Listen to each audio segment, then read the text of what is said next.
રાજ્ય શિક્ષણ બોર્ડ દ્વારા ધોરણ 12 સામાન્ય પ્રવાહનું પરિણામ આજે જાહેર કરવામાં આવ્યું છે। રાજ્યનું કુલ પરિણામ 93.07% રહ્યું છે, જ્યારે કચ્છ જિલ્લાએ 95.05%ના ઉત્તમ પરિણામ સાથે સરેરાશ કરતાં વધુ સફળતા દર્શાવી છે।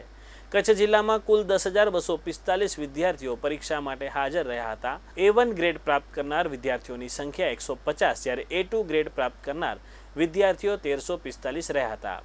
જિલ્લાના વિસ્તારવાર પરિણામ જોઈએ તો નલિયાનું પરિણામ 96.86%, કેરાનું પરિણામ 98.87%, મુન્દ્રાનું પરિણામ 95.94%, નખત્રાણાનું પરિણામ 95.05%, ભચાઉનું પરિણામ 95.93%, અંજાર કેન્દ્રનું પરિણામ 94.29%, રાપર કેન્દ્રનું પરિણામ 93.72%, આદિપુર કેન્દ્રનું પરિણામ 93.52% રહેલ છે।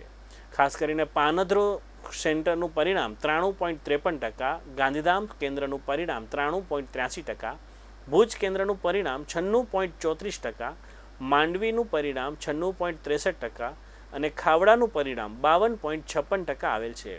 ખાસ કરીને જિલ્લામાં મોટા ભાગના કેન્દ્રોએ 93%થી વધુ પરિણામ હાંસલ કરીને શ્રેષ્ઠ પ્રદર્શન નોંધાવ્યું છે।